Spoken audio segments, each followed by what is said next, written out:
Thank you, Borge. So my name is George Romme. I'm going to chair this meeting.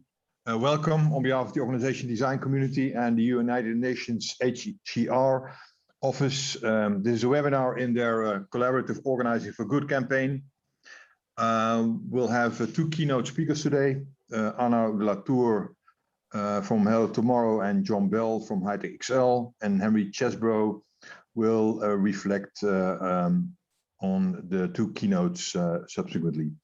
I've asked Arnaud and John to each use up to 25 minutes for their keynotes. We'll then take a 3-minute break to just stretch your legs or fill up your coffee or whatever.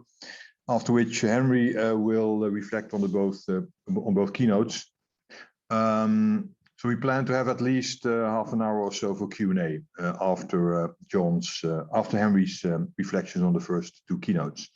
Please feel free to raise any questions in writing using the chat facility in Zoom, which will give especially Arnaud and John some extra time to think about any answers while the others are still speaking. Let me introduce Arnaud de la Tour as the first speaker. He's the CEO of Hello Tomorrow, and Arnaud is the lead author of two reports by the Boston Consulting Group and Hello Tomorrow.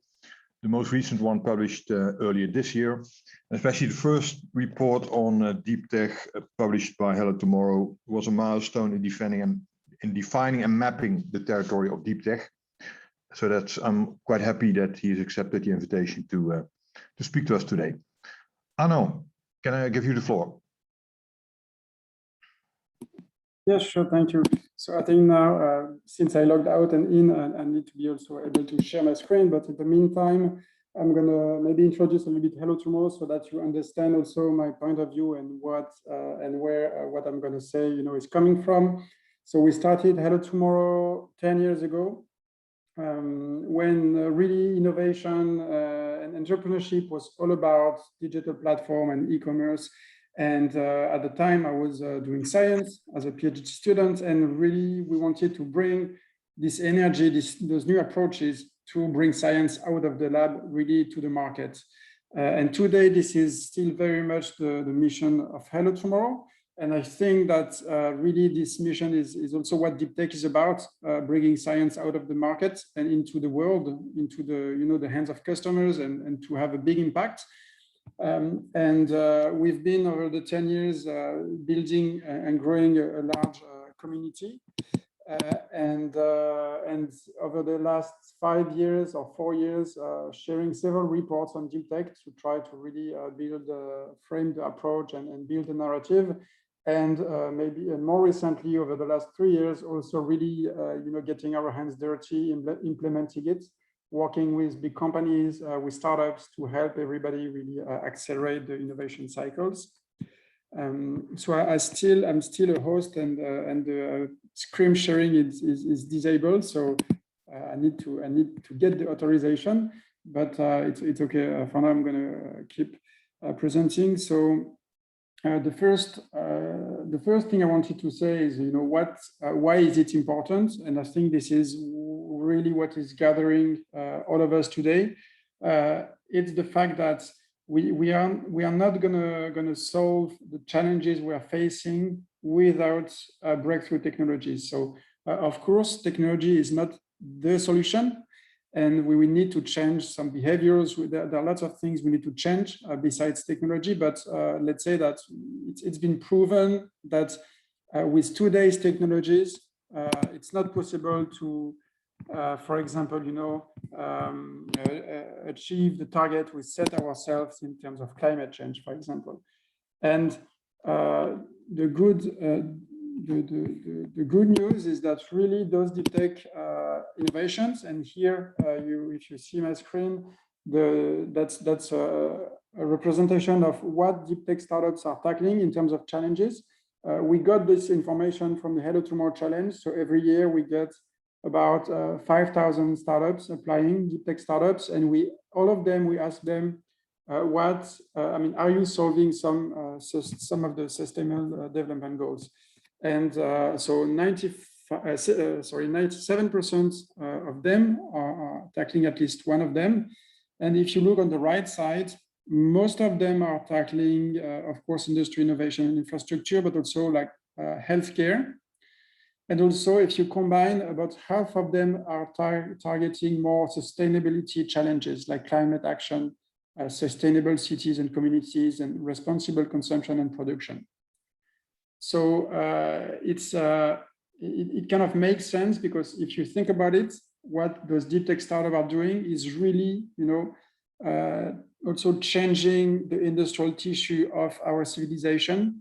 They are not only tackling the digital aspect, which is kind of what is above the physical infrastructure, but they also enable to really change the way we produce plastics, the way we might be able to get away from the oil industry in terms of material production, fertilizers, and so on. So it makes sense, but it also makes sense that if you look really more on the downside of this table, deep tech and technology is not going to help much in terms of peace, justice, strong institutions, gender equality.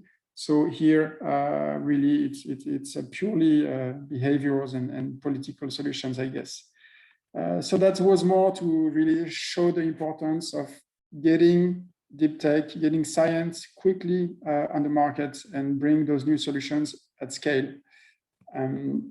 So then I wanted to also discuss a little bit about the deep tech approach to innovation, because usually when we, this comes from a lot of theory, but also concrete implementation, and you can read several reports that we published about this. About many aspects of deep tech, so you can find that on Hello Tomorrow website. Very quickly, what we usually say is that we consider that deep tech is a fourth wave of innovation. So you can think about the quantitative cycles, about the industrial revolution. So what we mean here by innovation waves is that the first one would be the first and second industrial revolutions with the new chemical processes, electricity, and so on. Then the second wave, it's really corporate labs and states working together. So really corporates being very close to academia and having really fundamental innovation with Xerox parts and so on.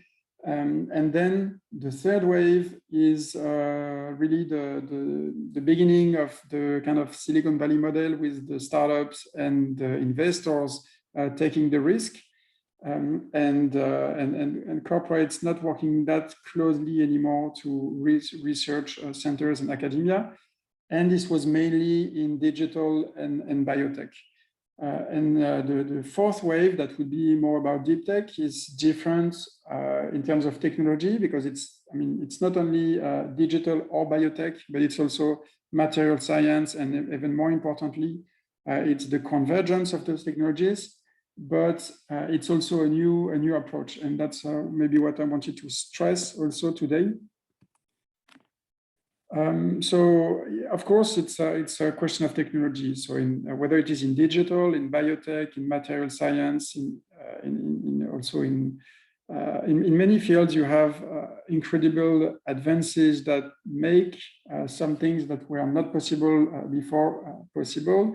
But again, what is, I think, even more striking is the fact that today those technologies, even if they are from completely different fields, they really interact, meaning that today, someone that, for example, is not necessarily really digital savvy or doesn't know much about computer science can use software to, I don't know, like to accelerate drug discovery or to really be more efficient. And the other way around, someone who is more, working in the digital space can actually understand what biotech can do, but also can, for example, synthesize DNA online and order it. Twist Bioscience, for example, it's a startup. There are, you can order DNA, synthetic DNA online, There is even a French startup called DNA Script that is selling enzymatic printer. So you can buy a printer and print your own DNA at home or in your office if you don't want to wait that it's sent by Twist Bioscience. So those technologies in all the fields, they are becoming more mature and they become kind of technology platforms that are much easy to use, and therefore they can start to interact. And that's where most interesting opportunities are lying. If you think of synthetic biology, for example, that's really the convergence of biotech, of course. So new tools to edit DNA much more precisely than before, CRISPR, for example. Also artificial intelligence and allowing to design the drug you want to develop, for example, in silico, digitally. Then you have robotics allowing to manipulate at scale very quickly, very efficiently.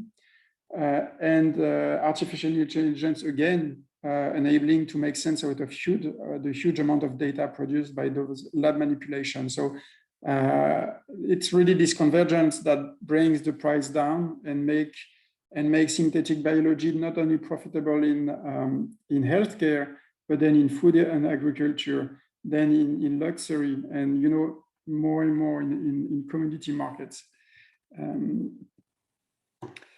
But again, I don't think that's really what is the, I mean, it is important, but I think what is even more important, it's really the new approach to innovation, because you might say that a hardcore R&D has already been out there, and therefore why do we talk about deep tech? And I want to stress 4 aspects that I think are critical and central to the deep tech approach, at least in the way we see it. And I will dive into each of them. So I'm just going to read them quickly. So problem orientation, the mitigation of risk rather than avoiding them. So reducing the timeline, leveraging the DBTL cycle, which is actually just lean startup applied to everything, not only to digital, and also engaging new ecosystems. So why is problem orientation very important? First, because the absence of market needs is the first reason why startups fail. And it is even more important in deep tech, where a lot of the startups come from technology in the first place. Many startups, it's a scientist who wants to valorize its great discoveries or her great discoveries. So really focusing on a problem quickly is very important. And it's also important when you have so many opportunities with those technologies that you need to start prioritizing where you want to go.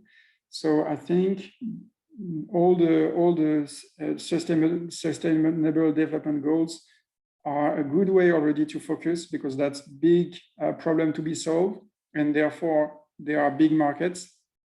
But then you need to be more precise, so identify what are the current frictions in the value chain, who is willing to pay, and also the way to frame the problem is very important. And here there is a good example of, it's not a startup, it's Adidas.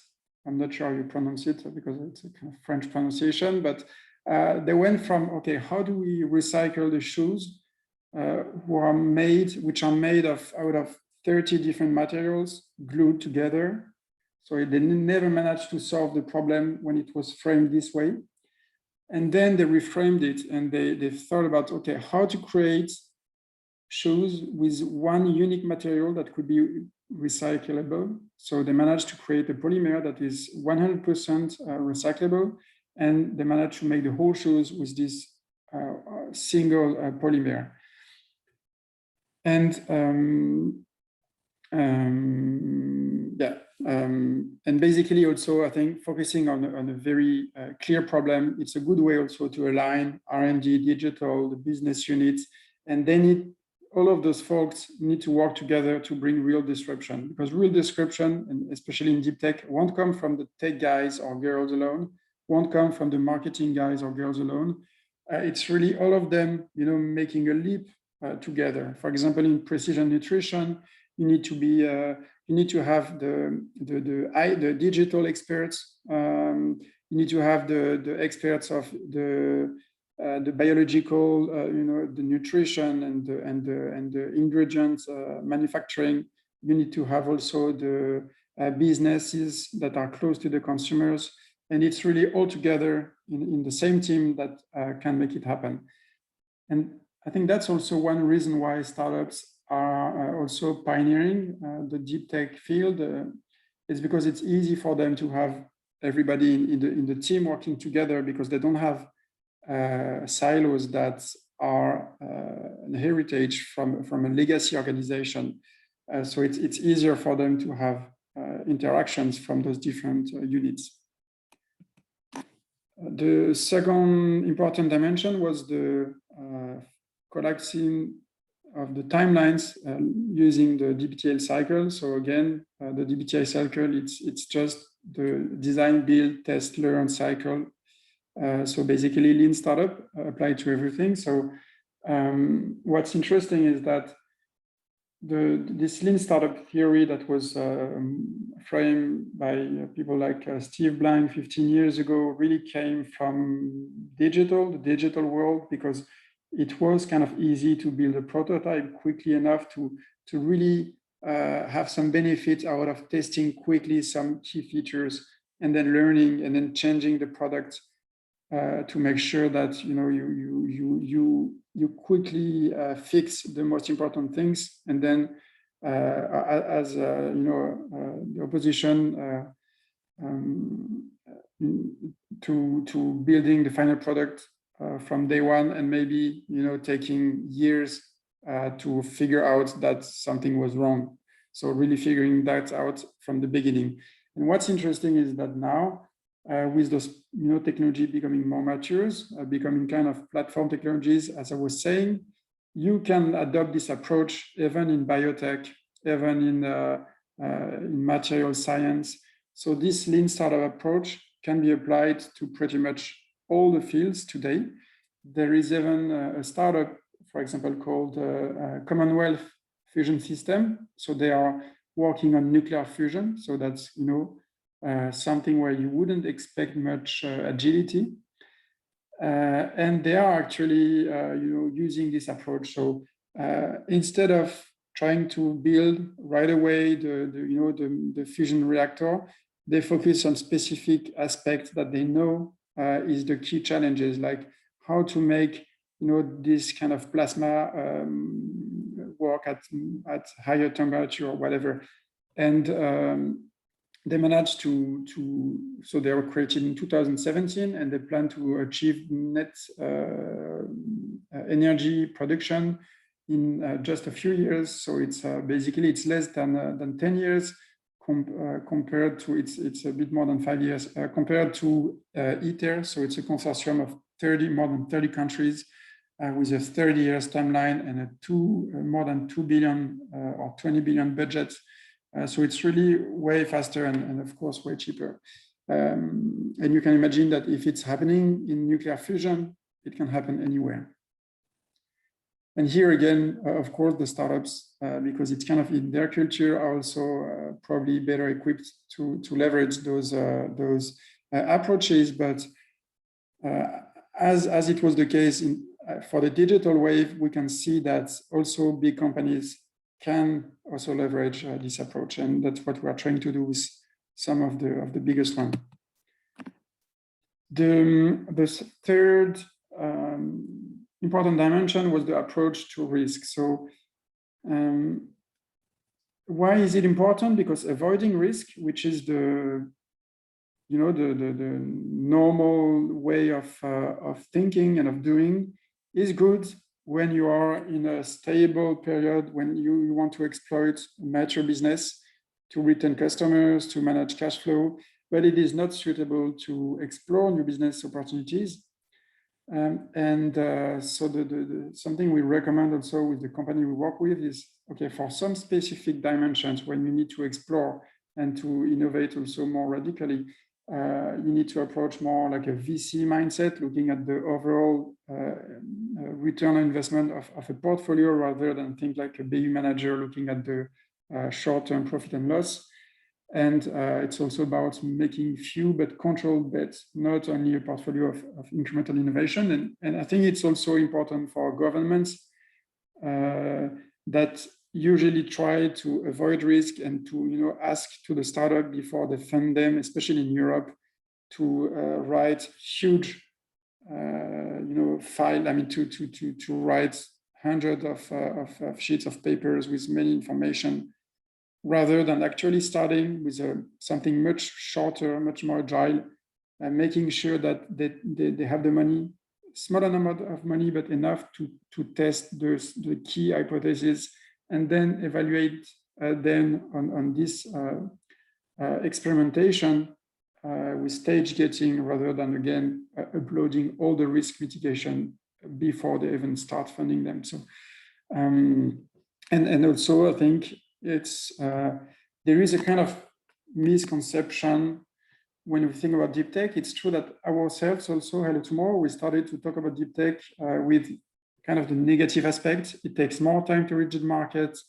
There is more risk, especially market risk, because sometimes it's new market, but also technology risk.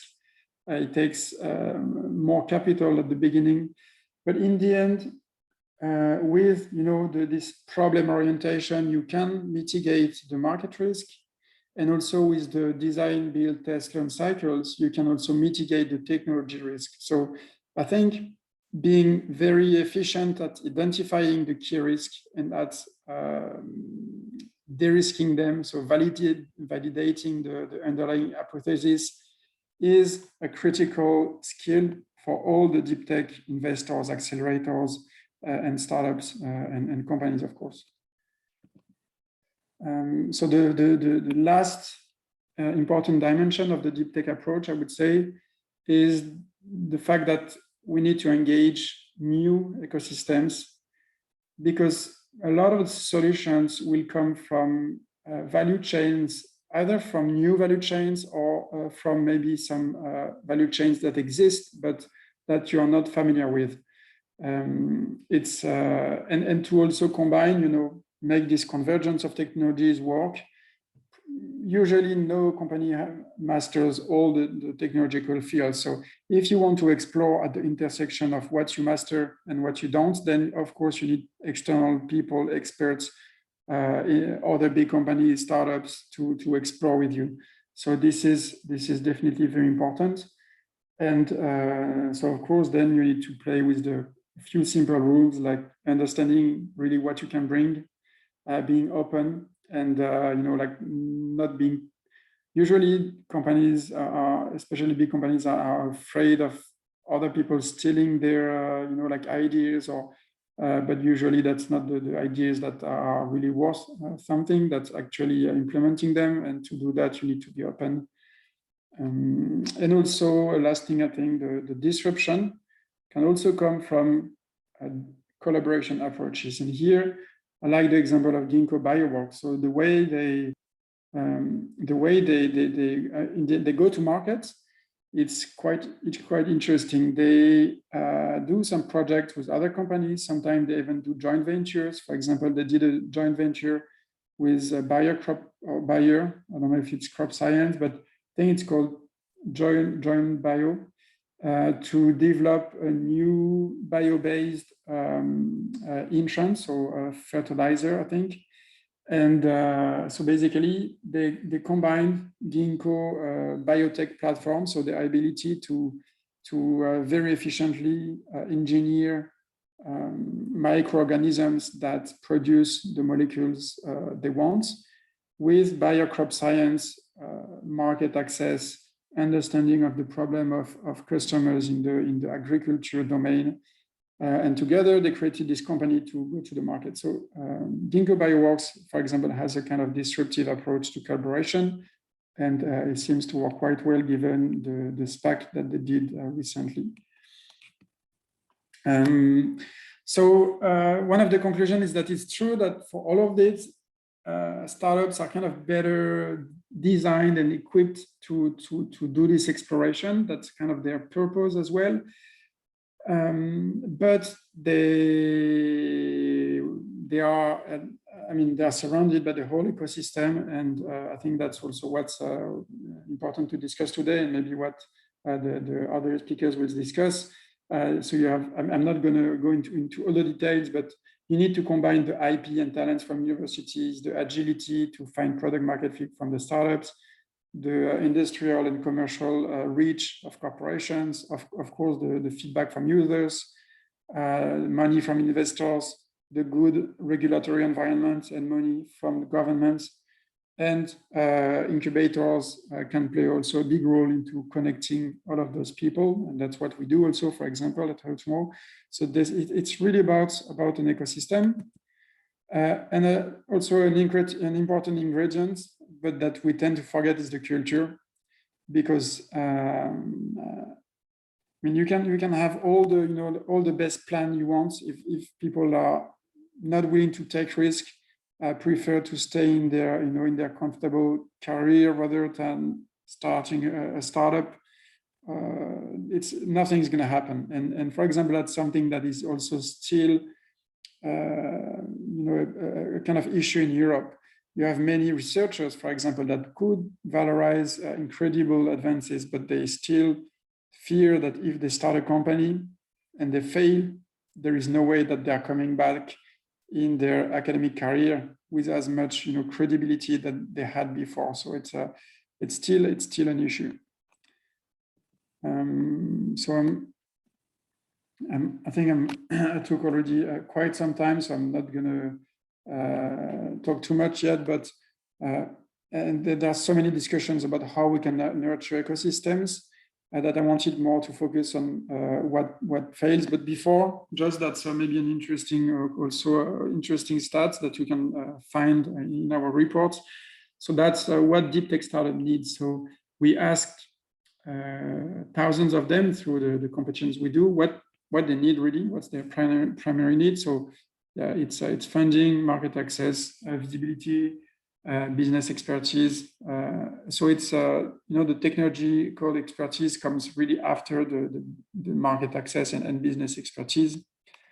And yeah, that more than recommendations, because you can find thousands of recommendations. Just a few things that I saw, like why some startup ecosystem fail or are not as great as they could. So forgetting about the culture, not relying on the local actors, medium-sized country traps. So it's countries that are big enough to have a first market, but not big enough to really become a leader. And France and European countries are such countries. Israel is small enough so that companies go global from day one. China and the US are big enough so that their local market is enough to be a leader right away. But European countries are in this kind of bad middle position. Too much theory and not enough implementation. So a lot of politics like to make some working groups and so on. But then, yeah, it's the implementation that counts. And the wrong success KPIs like job creation, startup survival. It's not something that really creates leaders of new industries. If you just try to create job and make everybody survive, all the startups survive. And also being afraid of acquisition by foreign companies. That's something we hear a lot, especially in Europe.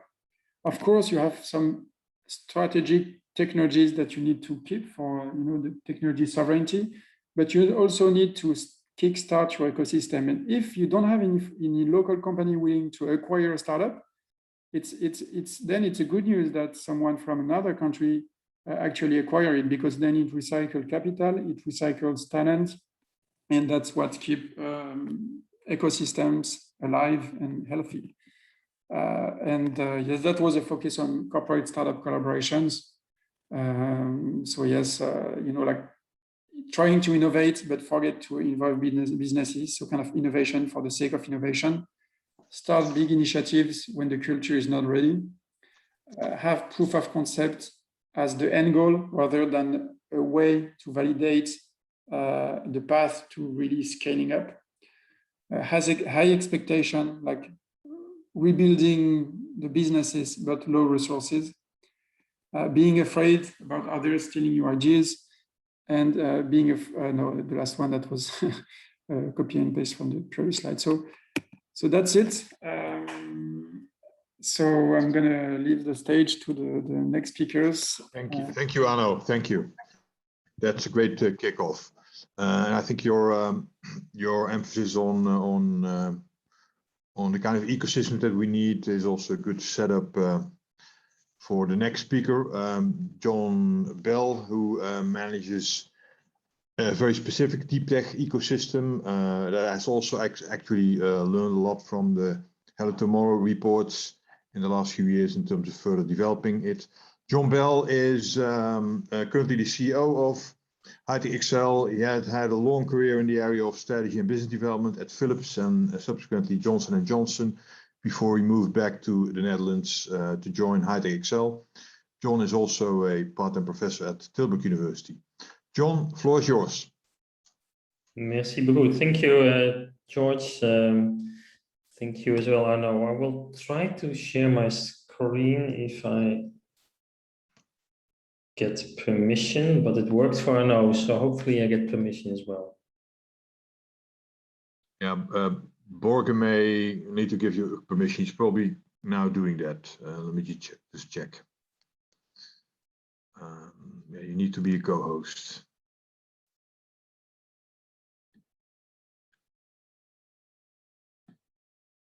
Yeah, you're a co-host now, so it should work.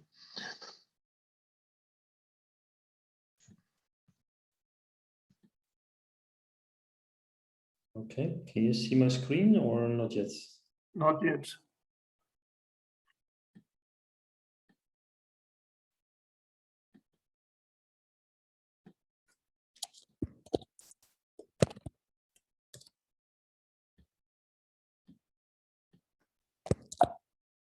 It will come quickly.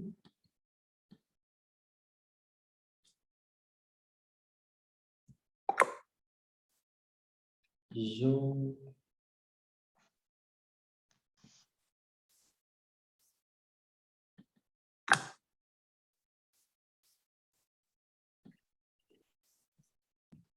Okay. Now it should work. Yes. We see it, yeah. Excellent. Great.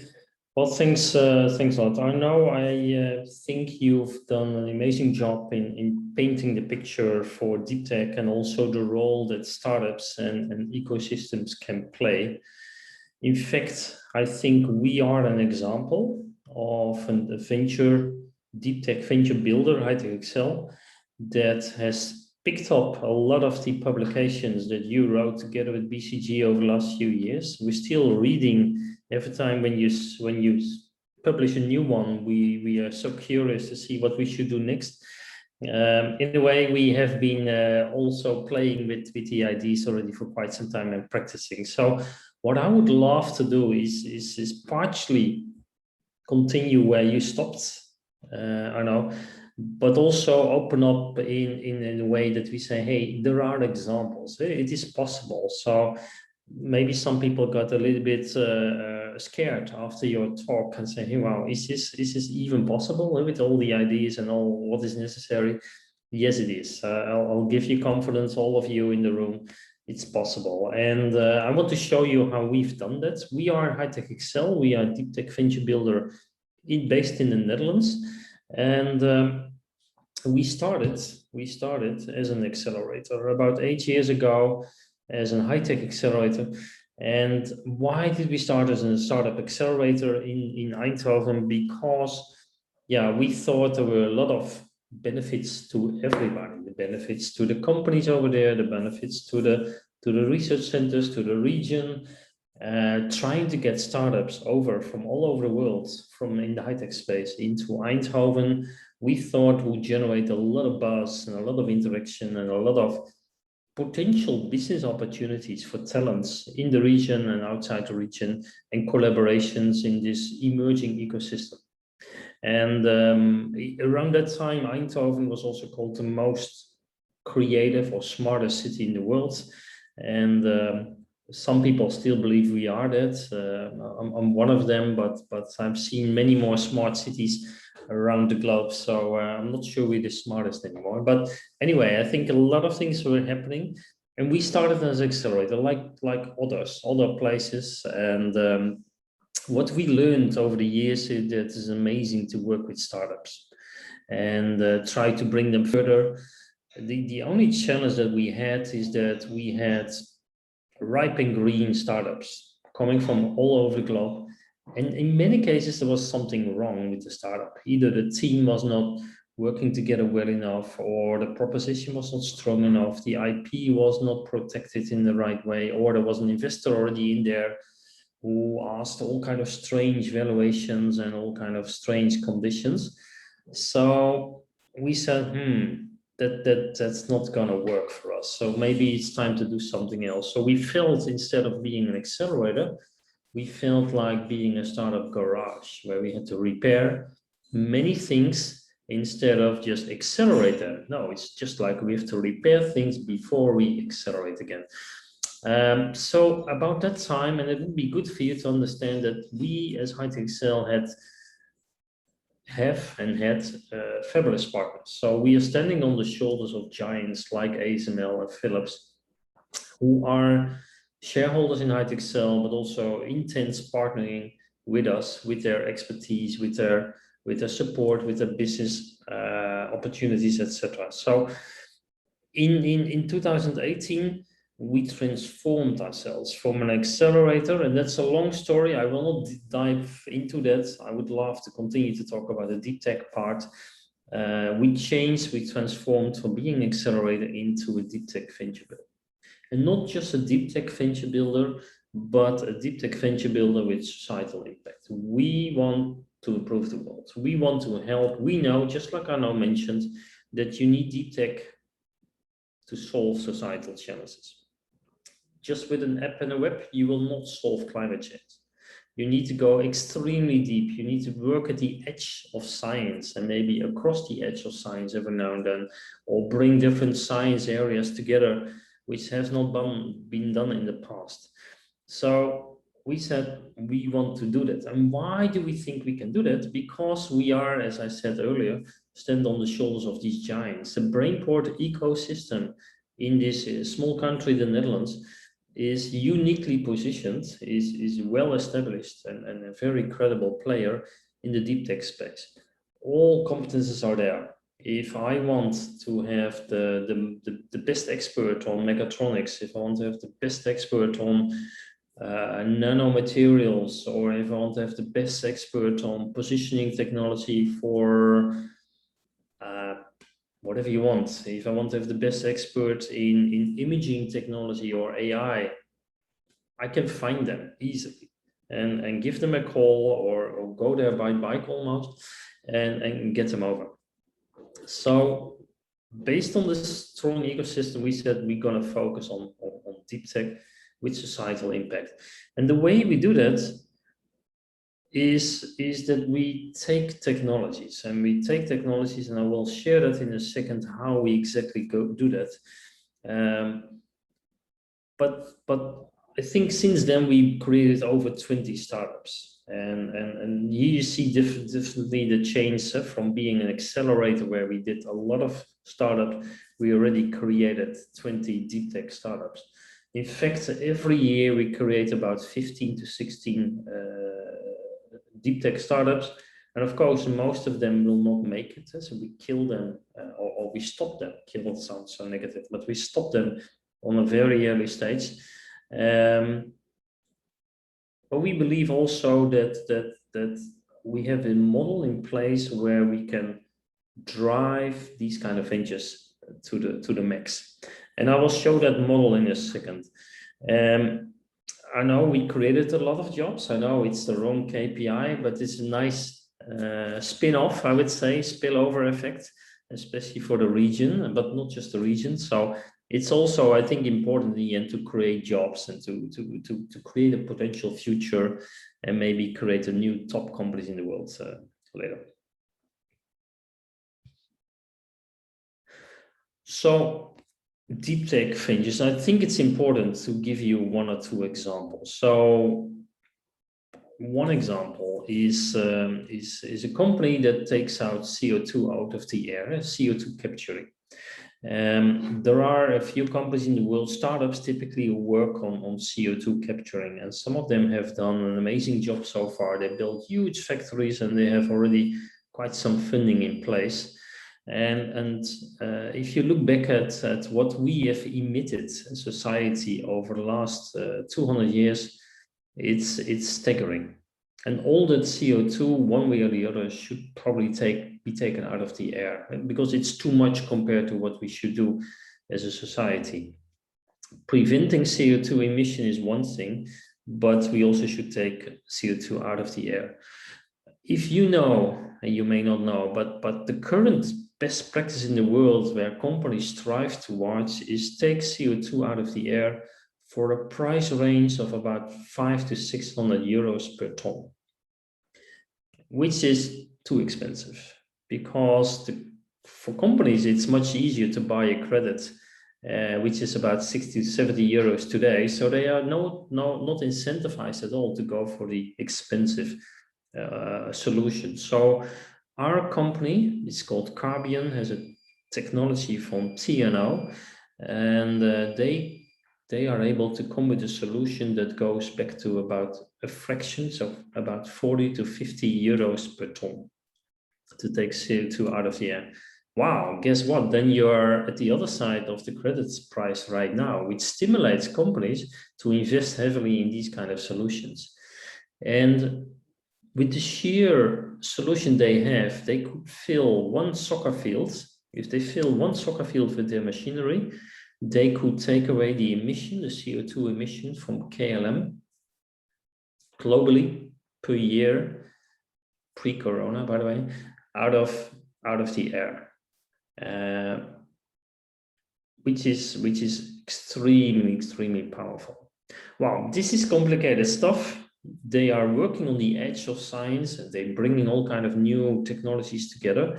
So it's high risk. They need a lot of money and a lot of expertise. So we are able to bring that expertise to them.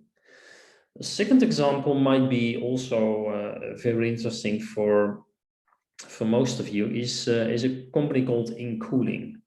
InCooling is a company that has a technology from CERN in Switzerland that CERN is using to cool the detectors in their accelerator, I would say, the 45 kilometer ellipse under the ground, where they shoot particles with light speed.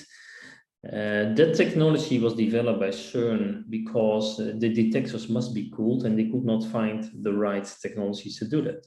So we were able to get hold of the technology. InCooling is using that to cool servers in data centers. And data centers typically use too much, a lot of energy, especially to cool down the heat of the servers. Servers become hot, emit a lot of heat to the air, and have to be cooled. With the technology from InCooling, we can save up to 50% of the energy consumption of a data center. And by the way, the good thing is that because we cool the chips in the servers, the performance of the chips goes up instantly, because the servers will not become hot. The CPUs will be cooled and therefore can perform much better. So these kind of things are just two examples. I could go on for quite some time, but they demonstrate that these two companies are focusing on solving societal challenges. Hey, not easy, it's difficult, yes. Not easy to get all the right technologies in place and to take the risk, but by using the ecosystem where Arnaud talked about, I think we are able to bring them all to the next step, and hopefully make them huge, so they can eat away and take out a lot of CO2 out of the air, and also prevent energy usage for data centers.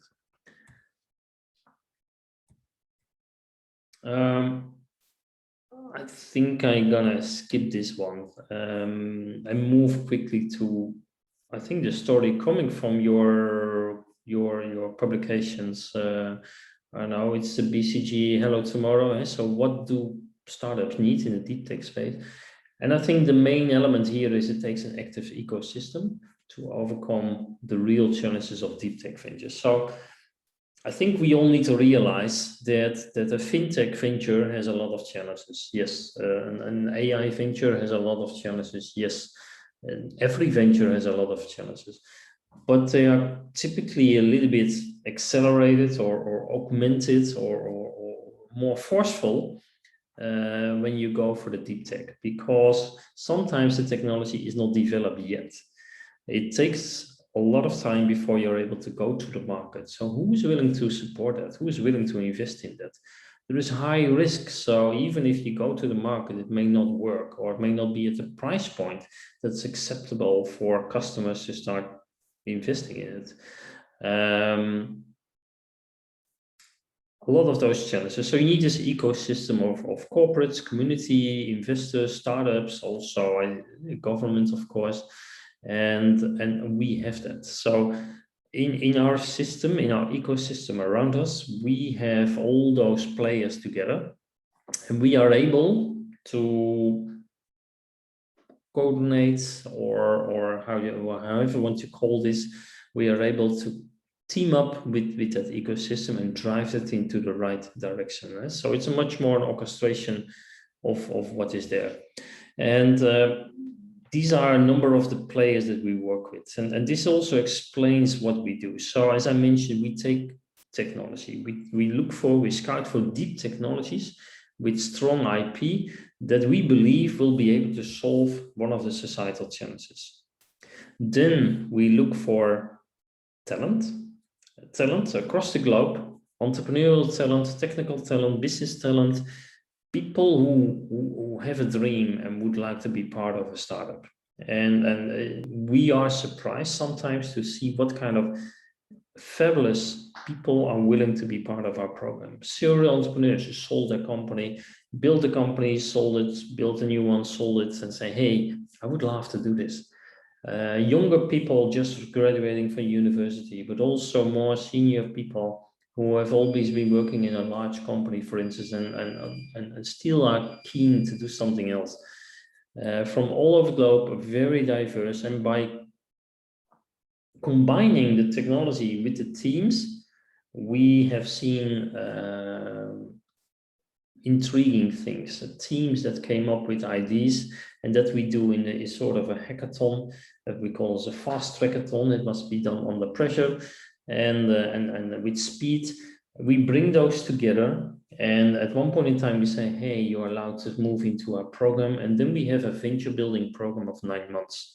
And that 9 months program is intense. It's not for the fainted. It's working very hard. You're under pressure, and it's focusing on getting more mature on a couple of things.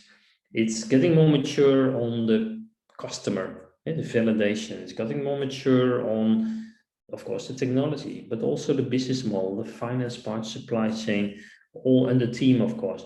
First phase is always working with customers. Look for the customers, try to understand exact issues, the pain of customers who are willing to work with you. And it could be a small company, a large company, it could be in a certain country or whatever.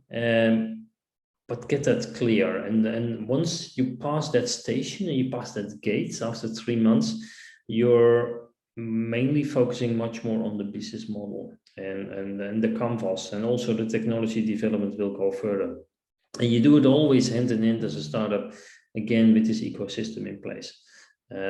Prototypes are being made by some of the great companies around us. Pilots with customers are being done. Experiments, online, digital, whatever can be done. And after the phase 2, and you go to phase 3, then that's the moment that we're gonna reward the entrepreneurs who are part of this team. So we give a number of shares, the majority of the shares of this new initiative, this venture, to the people who are driving this and want to go for it. Of course, we help them with finance. We help them with also connecting to other players, mentors. We have a huge network of mentors, more than 400 people who have this passion and who develop this passion for, hey, can I help with this or with that or that? Pretty interesting. So why do we think we have a chance to be successful? Because I think we are able to leverage this network. We are powered by this Eindhoven Startup Alliance, and with these big companies, famous names who have proven that they are unique. We have strong tool sets to objectify also the progress.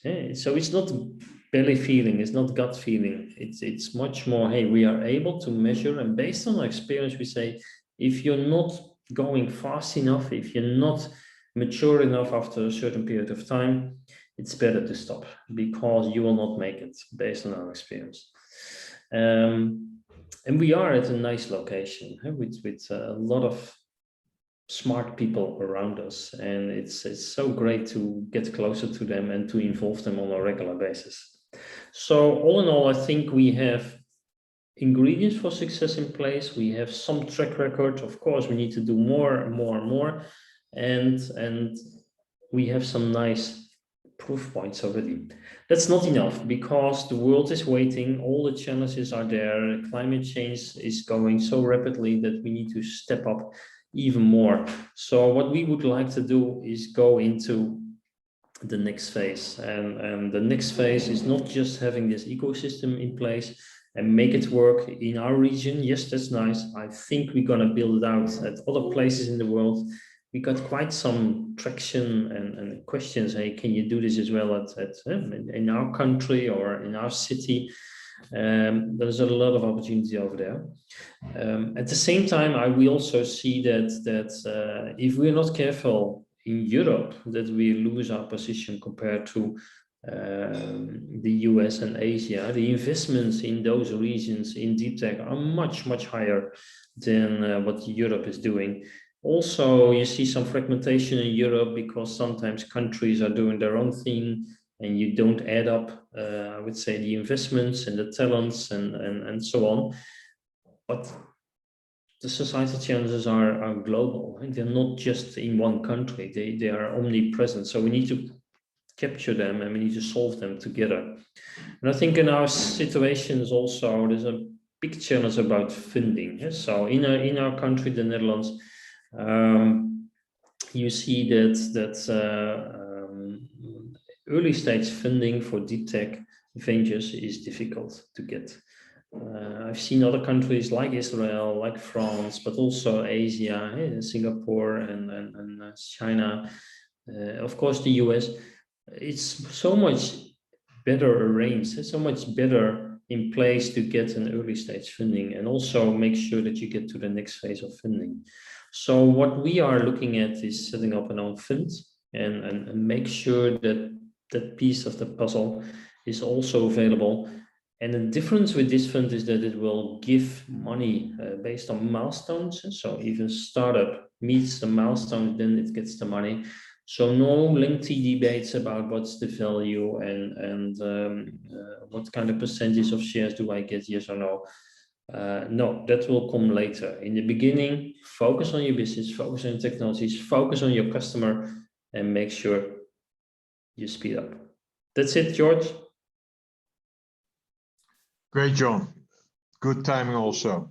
So let's take a very short 3-minute break. It is 3 minutes before the full hour. Please be back in 3 minutes.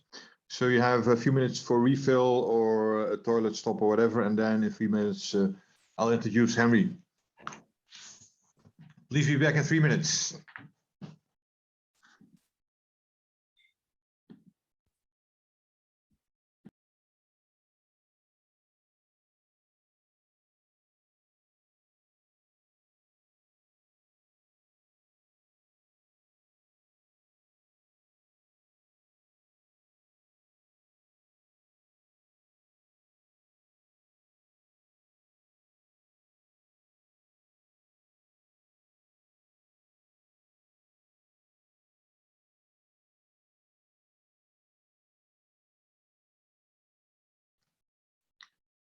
Already share your slides, Henry?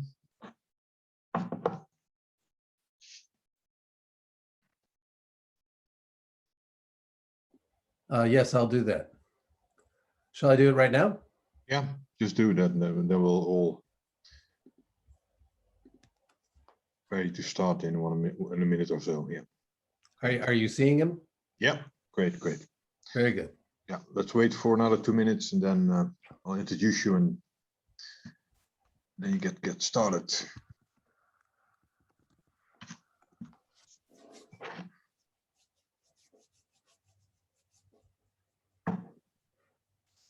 And George, when you introduce me, if you would reference the entry I just made in the chat, that we're going to have the 8th World Open Innovation Conference in Eindhoven on the 9th and 10th of December, right at the high-tech campus. Yeah, that's true. Yeah. But they won't know that.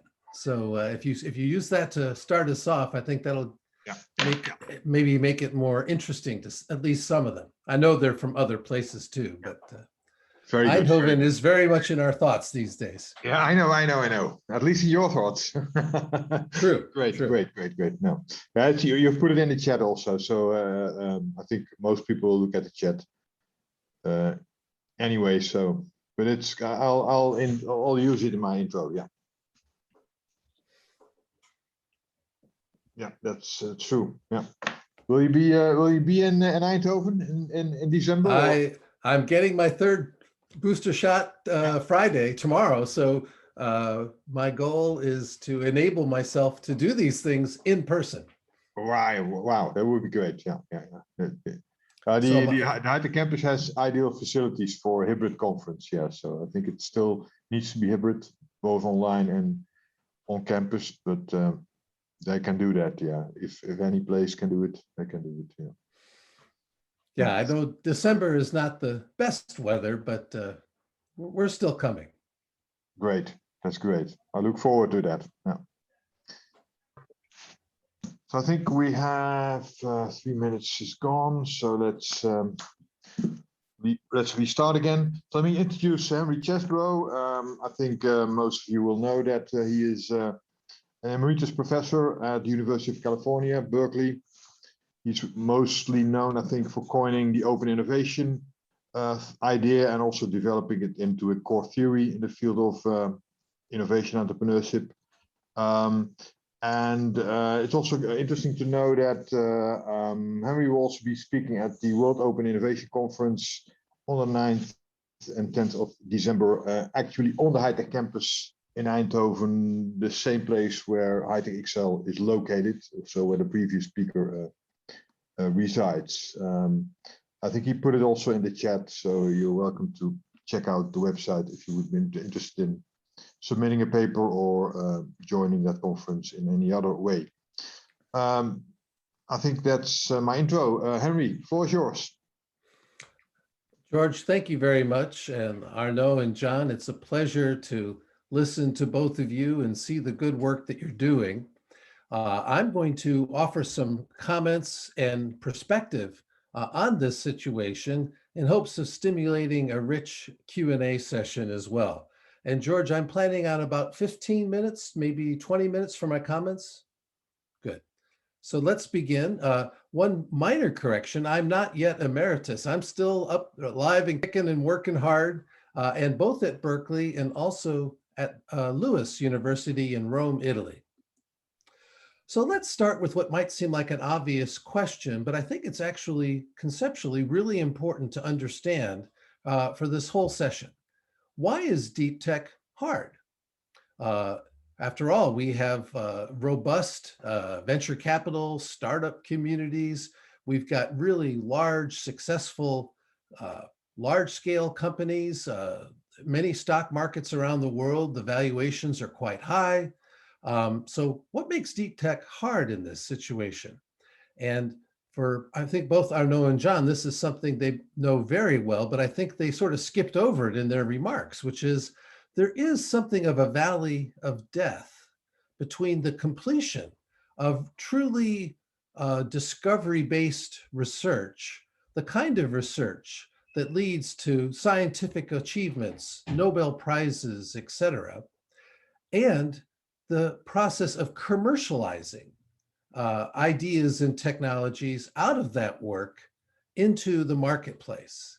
And so I want to start with that I think in the first phase, where it's research-based, you're really living in a world of research funding, and more importantly, as I'll say in a moment, research institutions. So that funding comes in particular forms, and it has particular requirements to get it and to keep it.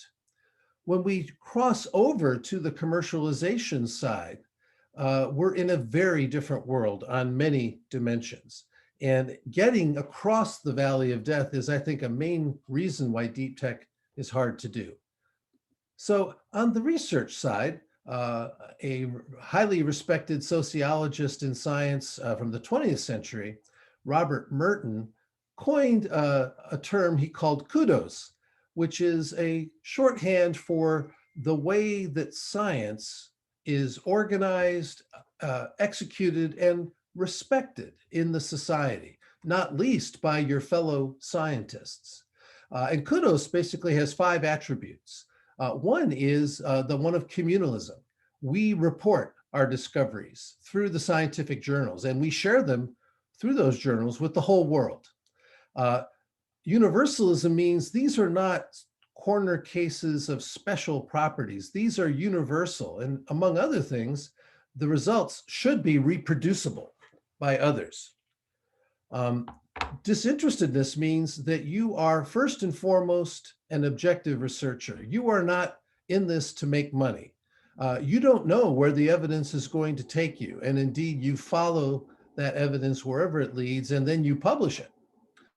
Originality means that we strive for novel insights, insights that advance the frontiers of human knowledge. And then lastly, skepticism, that all these ideas are subject to the review and criticism of others. And indeed, through the scientific journal publication review process, there's a lot of criticism before the paper is published. And then once the paper is published, there are others who will then quickly try to replicate these results, and they will rapidly report any problems they have in doing so. So this is what is driving the research enterprise. Meanwhile, we go over to the commercial side of things, and it's a very different world with very different institutions. There's capital, there are investors, and ownership becomes an issue. Intellectual property, which is expressly foregone in the early stages of the research phase, is now very much an important characteristic. Contracts, customers, and by the way, customers for many of these things are often themselves innovating and taking risk as well. So we sometimes think all the innovation and risk-taking is going on inside our 4 walls. That's often wrong. Many of the lead customers are themselves innovating and taking a lot of risk. The goal, of course, is to get to scale, and particularly for tackling SDGs, none of this deep tech is going to make any difference unless and until it's scaled across the society. And to do that, we're going to need business models that scale as well. All of this is quite different from the research domain. So I hope that's a sense of why this is a hard problem. I then want to add one other element, and that is not long ago, probably 15 years ago or so, there was a big failure in trying to use venture capital to go after SDGs, even though we didn't use the language of SDGs at the time. And it really came in the area of environmental sustainability. And it was led out of Silicon Valley from firms like Kleiner Perkins, who assembled big venture capital funds that were targeted squarely at environmental sustainability. And to tell you how deeply this went, Kleiner Perkins brought Al Gore into its partnership as one of the partners in this fund to try to lead the investment effort. And long story short, it was a bloodbath. Huge amounts of money were lost in the investment process. Why? Because it took the ventures a much longer time to get to market than many of the software-based, we've had a lot of discussion this morning about apps and so forth. But the typical venture capital model, the life of a VC fund is typically 10 years. And that means you're investing for the first 5 years to build your portfolio of investments. And then the second 5 years, you're managing the investments you've made to drive the winners to enough scale to get to a liquidity event. And it's when you get that liquidity event that you return capital to your investors at the end of the fund, typically in 10 years period of time.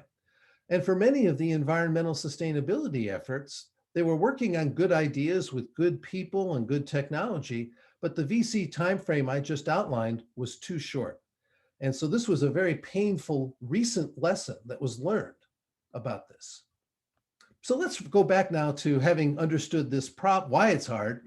Let's go back to Arnaud and John. So Arnaud had a wonderful presentation. I think I just captured a few thoughts from it. This idea that we are now entering a fourth wave of industrial innovation and that new processes are being used. This is an interesting and to me exciting idea. So I think that's something to dig into more. The one aspect of these new processes is the role of ecosystems, that particularly if we're going to go after sustainability development goals, we're going to need multiple participants to align themselves to work together to go after this. And that's going to be further energized, perhaps also complicated by the fact that we're not taking one technology vector and we're taking multiple vectors that are converging together. And these scientists, these technologists often speak different languages, they publish in different journals, they value different kinds of things. And so to bring that together, sometimes you've heard the expression in English of herding cats. And university faculty researchers are not the most compliant people around. They tend to be independent researchers because of the way they think, and they value originality, and they're not big on conformity. So when we're trying to converge these technologies, it's more challenging than it might sound. I think one of the things that I thought was great about what Arnaud shared with us is his attention to both the hard and soft dimensions of deep tech. So the hard dimensions would include things like structures, processes, budgets, financing, really important stuff. But don't forget the soft side. The soft side may be just as important. The mindset that the participants bring. The idea of working for pull versus push. Instead of pushing solutions that may not yet have a clear problem, look for the problems first and use those problems to frame and pull the solutions in. I very much appreciated his comment about in these fourth wave converging technologies, one of the big challenges is how do you prioritize? Which things do you do first in a nearly infinite space of possibilities? That is a very interesting and deep insight, I think. And one answer, in part, is to adopt these lean startup processes that use proofs of concept and early artifacts to try to identify and achieve some measure of early validation so you keep going. So those are some thoughts on what we heard from Arnaud. From John. John and I have known each other for a long time, and John, it's great to see you again. I took a few thoughts here as well. One that I very much liked was the idea of before you start accelerating, make sure you've repaired it, make sure it's working. So don't skip those steps. And indeed, in my third point, start with your foundation before you reach for the stars. If you're really going to take a very long, challenging journey, build on a strong, solid foundation. And I think that's a nice, comforting and appropriate approach. One of the things that I think John's talk taught me was that you do need to align incentives, but working on really hard problems, that may be easier to align the incentives. Why? Because no one can do it on their own. Everybody recognizes if we're going to do something like carbon capture on a global scale, we've got to work together to do that. and none of us can do it alone. And so the challenges of aligning incentives, ironically, if it's a more incremental activity, one or more of the participants might think, I think I can do that on my own. Thanks very much. I think another part of John's talk I really appreciated was this idea of looking for the business model, that if we're going to do something that's going to really impact at scale, part of the discovery, part of the building of the venture must lead to the articulation of a scalable business model and enough validation that can attract further investment. And indeed, creating funding sources to provide that investment is one of the challenges John ended on. So let me now, in my final slide, share some further thoughts and reflections beyond what Arnaud and John already shared with us. If you're going after deep tech, there are other models out there that we should at least be aware of. One that's been in operation since 1960 is the Defense Advanced Research Projects Agency, or DARPA. And DARPA has been pulling fundamental deep technologies and pushing them into the defense part of the economy for over 60 years now. One of the things that is not well understood about their model is the program managers, who are really the actors in this drama.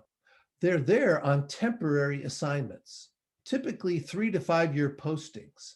So in that length of time, they cannot and do not do fundamental technology development.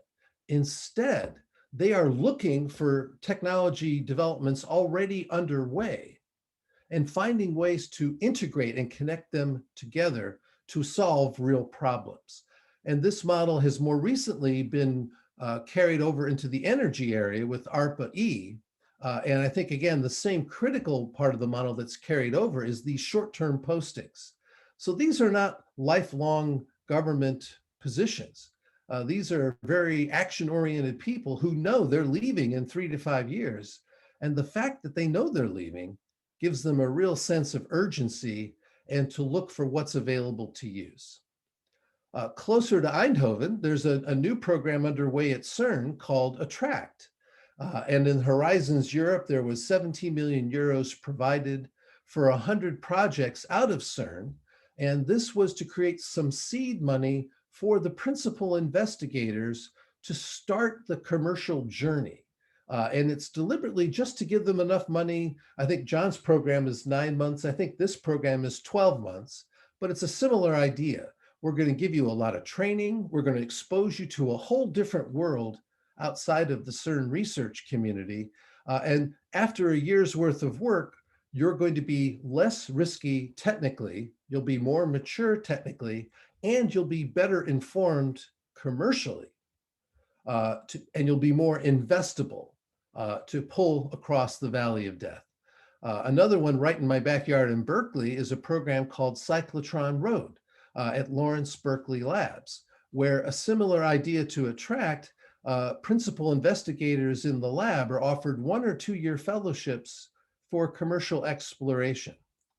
So all of these have the intent, none of them are completing the journey, but all of them are creating mechanisms to help move things across the valley of death. At a more meta level, we really need to strengthen mobility and collaboration between universities and industry, including startups. And so there are things I think that can be done on the university side to make this more effective. Leaves of absence for faculty. We mentioned CRISPR here, one of the technologies out of Berkeley, actually, with Jennifer Doudna. She has taken leaves of absence from her faculty role to actively work as a science advisor in startup companies. And this is not something that is punished at Berkeley. It is celebrated at Berkeley. And it is a powerful role model for other research faculty. There is a canard that the really good researchers do research, and the people that get involved in these commercial things, they're sort of second-rate researchers. They aren't good enough to really be researchers.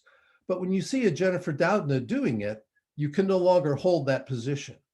And this has also been true at Stanford in their work In the semiconductor industry and the computer technologies, some of their very, very best people have been taking leaves of absence and launching startup ventures. Another level, at an earlier stage, we need to find mechanisms for industrial internships so that technical graduate students get exposed not just to the science, but get exposed to industry and its problems at formative stages in their careers.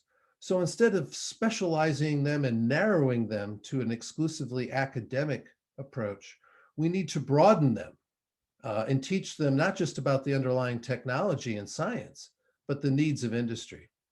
And then this is something I think John was hinting at in Arnaud as well. We need to think about what are the career paths for the people who take the leap to do deep tech in these ventures, in these collaborations, whether it works or whether it doesn't, what career path can they expect? And finding ways to help their careers and creating some career paths that can sustain them, I think will help attract more participation. Another soft skill is the mindset of paying it forward. Long ago, Gordon Moore of Intel was coaching Steve Jobs, then a young kid at Apple, of how to build his company.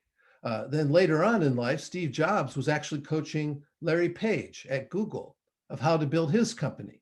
And Larry Page has actually given some coaching to Mark Zuckerberg of Facebook. So this pay it forward mindset is something that is part of this culture that's already been discussed. And those are role models, and there's a lot of learning and experience. And so this is, I think, another aspect of making deep tech work. And then finally, the importance of bias for action, defining and carrying out the key experiments, focusing on speed. And I think both Arnaud and John really had good points to make here about how they try to bring urgency into the process. And I would only say this journey is far from over when you've got a venture that's raised a first round of investment capital. That's still early in the journey that we all want these ventures to take. The SDGs are not going to be improved until we get to scale at an industrial level. And this is one of the areas where the large companies are so important. Because large companies know how to scale. They have done the scaling. And so they have a lot to teach the rest of us as we truly try to make an impact on society. So I think that's it for my remarks. I look forward to the discussion in the Q&A. With that, George, I'm going to stop sharing my slides so we can see each other again. Great, Henry. Great. Thank you for those very insightful comments. I'm looking at the chat, and I think Susan had 2 questions. You want to raise them yourself, Susan?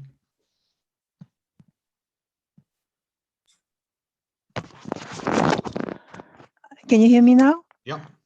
Okay. So my question is, I totally agree with the importance of working at the ecosystem level to address the SDG goals. And I was wondering whether the experts on the panel can say a little bit more about how to nurture ecosystems. That's my first question. And then the next question I have is, how do you make sure that you have a scalable business model? Okay, let's first tackle the nurturing challenge. John, you want to say something about it from a practical point of view? Yeah, I think so. We all have to realize that the word ecosystem is a bit of an hype, so it's being used and coined for many things. Oops, the cat is singing with me.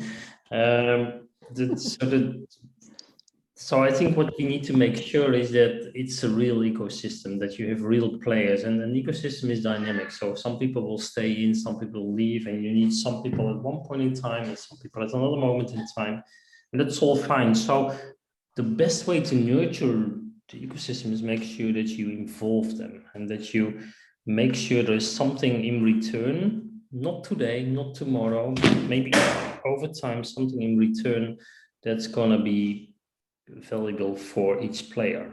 And in many cases, it's not something that's going to happen automatically, especially not in deep tech. It could take a long time. Okay. Arnaud? How do you look at the nurturing need? How do you Yes. nurture deep tech ecosystem? Sorry, I'm in the street, so if it's too noisy, I will stop. Let me know. But I think I agree with what John just said, and the ecosystem is just as good as its actors, because the ecosystem is a very conceptual, entity, and it's just a group of people that needs to work together. So I think that there's two dimensions that are critical. So do you have the founders that already have some experience, and that's not something that you can create overnight. So you can't expect to have Silicon Valley in your country in 5 years or even in 10 years. Of course, you can. I mean, government can create an incentive for entrepreneurship, also incentives to put more money in risk investments or in VCs rather than real estate, for example. But yeah, again, it takes time, and then I think that's the connection between those people that are also really important. And it used to be a lot about hubs, like places like Boston, where you have the Silicon Valley, of course, as well, but Boston, where you have in biotech all those universities, Kendall Square, so the big pharma companies also having a foot there. So maybe now that digitalization is maybe changing things a little bit, maybe also it will affect also how we think of ecosystems. But it's a complex, it's a very broad question also. Maybe the last thing I would say is that I mean, nurturing the French ecosystem, the Indian ecosystem, the Chinese ecosystem, the Boston ecosystem, it will always be different, and there will always be some specificities. For example, in Europe, we did a project called Scale Up Europe, where we tried really to identify what was the missing aspect and how we could nurture it. And there are some things like we need to create a more homogeneous regional market across Europe, so that it's really a good first market for the startups. We need to also have VCs that have deeper pockets to also finance the scale up of startups. That was how to nurture the European ecosystem, because that's what was missing in Europe. But in different countries, it might be different. So I think one of the important ingredients is really to have a tailored approach, and not to try to copy the Silicon Valley model everywhere, because that won't work, and that won't happen overnight as well. Okay, thank you. And the other question Susan had is how do we make sure that you have a scalable business model? So what any KPIs or other measurements of a business model that assures its scalability in a proactive manner, of course. In the end, you can say that you have to wait until for 5 or 10 years to find out whether this particular venture is scalable. But I think the question here is about how can we assure from a proactive point of view that a business model is scalable. Any opinions on that? John? Henry, perhaps also? I think Henry has done lots of work on scalability, as far as I know. I'll offer a couple of observations. One is that if your current customers are really delighted with what you're doing and they want more, and if you start in one part of that customer's organization, it rapidly spreads to other customers as well, then that's a sign that you've got something that many people think is valuable, and your customer acquisition cost of getting those first customers, if you get more and more people in that customer location using it, you get more and more value out of that investment to acquire the customer. Conversely, if you have to work really, really hard to get that first sale in that one company, and then you go back a month later and they haven't installed it, nobody's using it, they started using it and they abandoned it, you really haven't got a strong value proposition. So a scalable business model starts with a strong value proposition, and the more people that engage with it, the better your economics look. You get cheaper customer acquisition cost, you get virality and spread. Your economics improve because your fixed costs are now spread over more volume. These would all be attributes of a business model that's going to look much better the bigger and more successful it gets. Yeah, maybe, yeah, because we are looking at deep tech that's going to solve societal challenges, and sometimes it's not easy to explain who is paying for it. Is it the government who wants to make sure, for instance, CO2 is taken out of the air, or are these companies which are forced to move in a certain direction? And you always have to try to understand what is the difference between the CAPEX and the OPEX. So for some cases, it's much easier to only focus on recurring revenues because that's easier for, I don't know, companies to pay for. So then you have to create a business solution, a business model solution that lives with that. So then you don't need to do a big investment with selling a machine, for instance. But sometimes it's much easier to get to CAPEX. So maybe sometimes governments find it much easier to give some money or to pay some money than write it off or whatever, instead of paying every time. So I think you always have to look at that.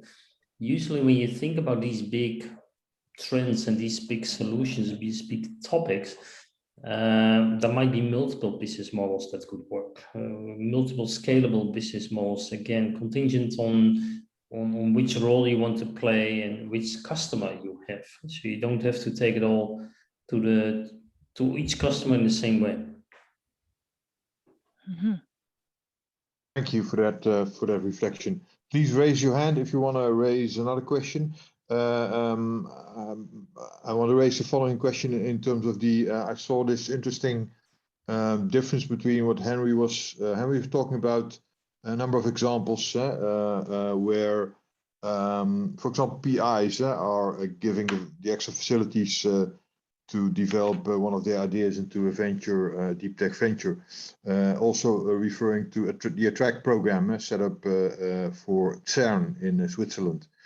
I know that for High-Tech Excel, CERN is also kind of a key tie. I think High-Tech Excel is a preferred venture builder for the CERN technology.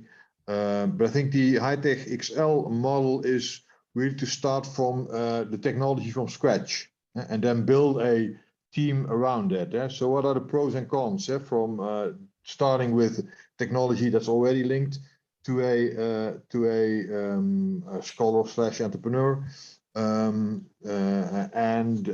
starting from scratch and then perhaps being more optimally able to build a team around that. So perhaps Henry and John can reflect a bit on that.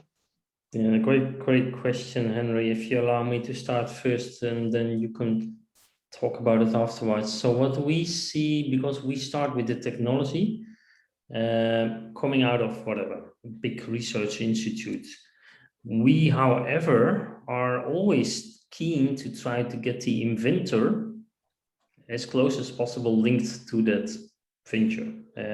For instance, we have a collaboration agreement where the inventor can work for 1 year, still on the payroll of their institute, but work for 1 year with the startup. And then after 1 year, decide whether she or he is willing to go with the venture, either full-time, part-time or not, or stay at the safe harbor at the tech institute. And that model is really interesting, but not every institute is allowing for that yet. But ideally, we would like to have the inventor. Sometimes we just cannot get hold of the inventor either because that person is hardly interested anymore in that topic. She or he moved already on to something else. Or sometimes that person is so focused on just technology that it doesn't help, because then we got stuck in the square nanometer instead of in the overall perspective that you need to bring things to life.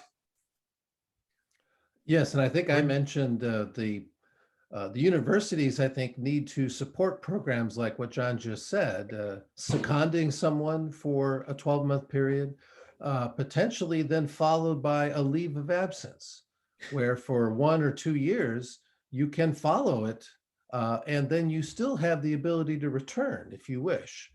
I talked before about career paths, and this is the kind of thing that we need to support and not punish. And I don't only mean formal punishment, but the informal disdain of your colleagues.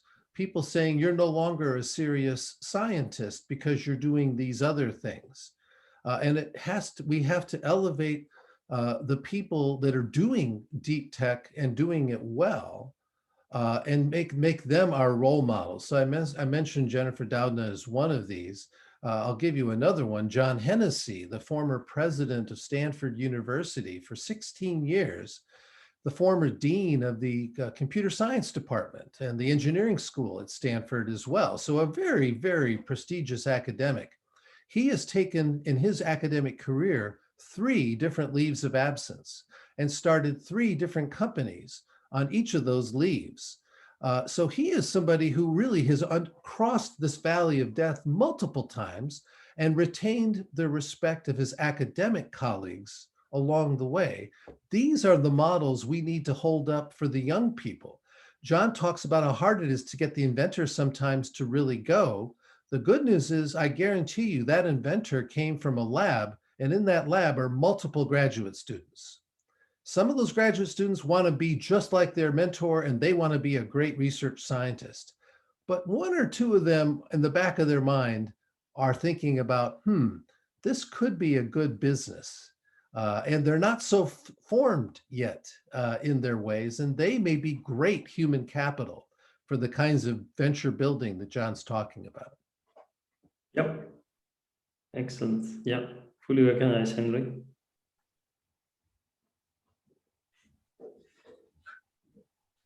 Any other questions? Let me just check the chat here. Yeah, Borge is writing me that we should wrap up as time is up.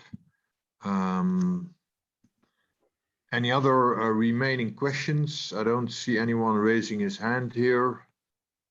Maybe I just wanted to add, because there was some Oh, great examples. Yeah, sorry, there were some great examples of role models in science or in deep tech, as we say today.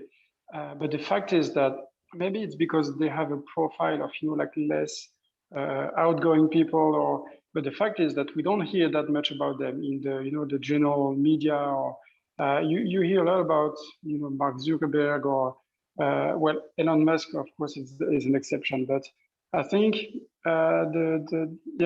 maybe there is an effort to be made to showcase those role models in science, and also to showcase more women in science, because we know that there are a lot of brilliant women in science and in deep tech entrepreneurship, but we need to pay them more attention. Yeah, that's a great final comment, Arno. Thank you for that. I think we're going to wrap up this session. I think it was an exciting session and dialogue we had. Thank you, John, Arno, and Henry for preparing their presentations and sharing their reflections with us. I think the deep tech area is a very challenging one, as we have discussed, but it's one area where we really are seeing and hoping for lots of progress in terms of making this world more sustainable and more inclusive and more livable, so to speak. Thank you for joining us tonight, today, this morning, or whatever your location is and whatever the time zone you're in, and hope to see you again. Thank you. And also, thank you very much from the organizational design community. Thank you very much for you did and for the participation. Thank you, Borge, for facilitating this. Thank you. Bye-bye.